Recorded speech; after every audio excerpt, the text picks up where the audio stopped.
I'm adopted, and my biological mother was 17, and so was my biological father.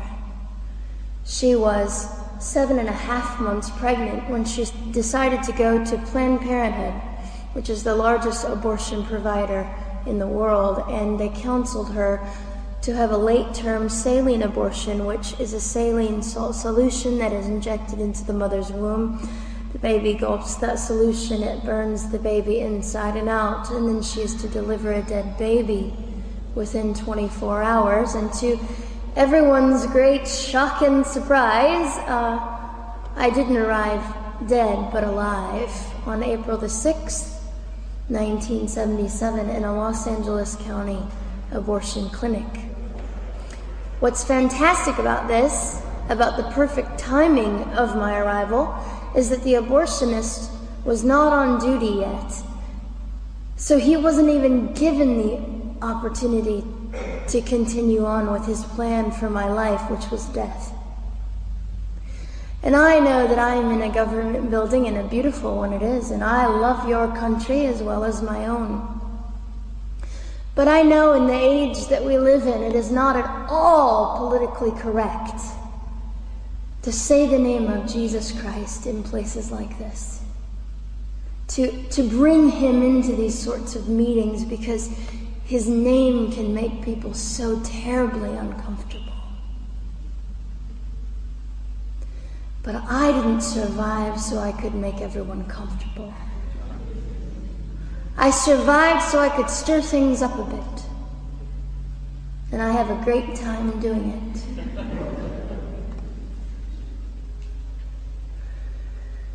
And so I was delivered alive, as I've already said, after 18 hours. I should be blind, I should be burned, I should be dead.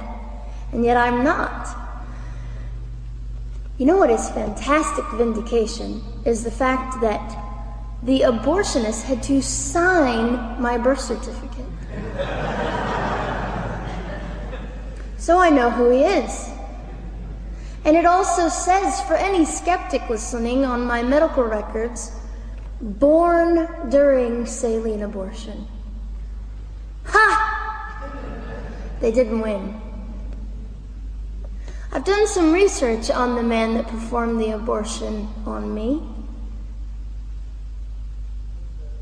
And his clinics are the largest chain of clinics in the United States of America, and they gross $70 million a year. I read a quote from him at some point several years ago, and he said, "I have aborted over 1 million babies, and I consider it my passion." I tell you these things because, listen, ladies and gentlemen, we are in an interesting battle, whether we realize it or not, in this world. It is a battle between life and death. What side are you on?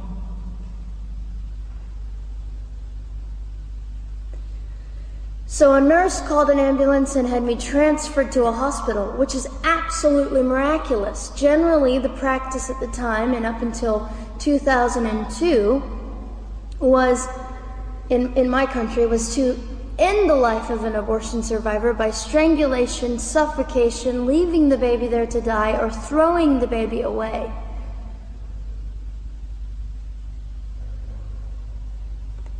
But on August the 5th, 2002, my extraordinary President Bush signed into law the Born Alive Infants Protection Act to prevent that from occurring anymore. You see,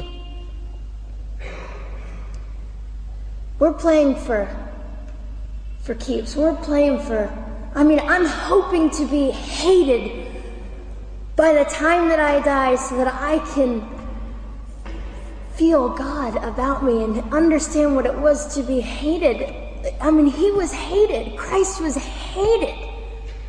And not that I look forward to being hated, but I know along my journey, I know I'm already hated because I declare life. I say, you didn't get me. The silent Holocaust didn't win over me.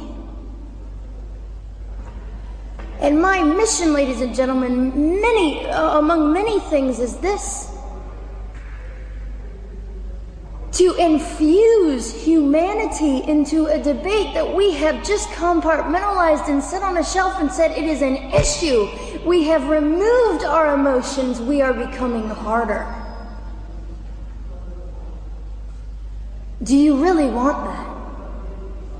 How much are you willing to take, and how much are you willing to risk to speak the truth in love and graciousness and stand up and at least be willing to be hated?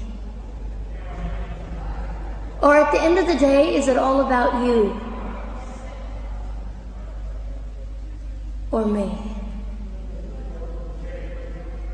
And so, after that, I was placed in an emergency foster care home where they decided they didn't like me very well, and as I'm fond of saying, I don't know how you could not adore me right from the start. What is wrong with these people? But they didn't. You see, I've been hated since conception by so many, and loved by so many more, but most especially by God. I'm his girl.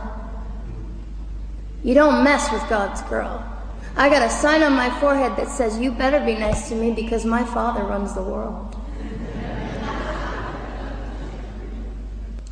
So after I was placed in the mean home, I was taken out of the mean home and placed into another home, a beautiful home, Penny's home. And she said by this time I was 17 months old, 32 pounds of dead weight, and diagnosed with what I considered to be the gift of cerebral palsy, which was caused directly by the lack of oxygen to my brain while I was trying to survive.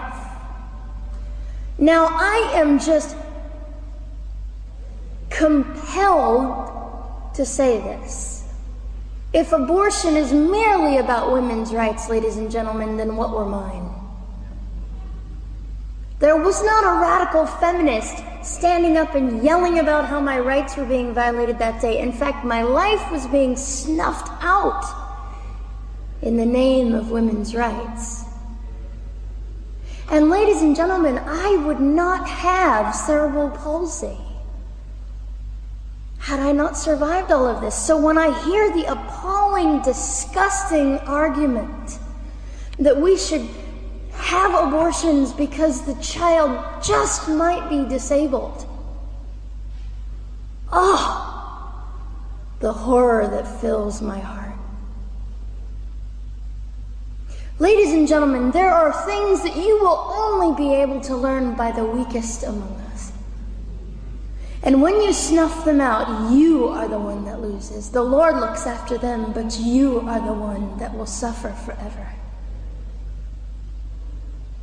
And what arrogance, what absolute arrogance, and it has been an argument for so long in this human place that we live, that the stronger should dominate the weaker, should determine who lives or dies. The arrogance of that, don't you realize that you cannot make your own heart beat? Don't you realize that all the power that you think you possess, you really possess none of it? It is the mercy of God that sustains you, even when you hate him.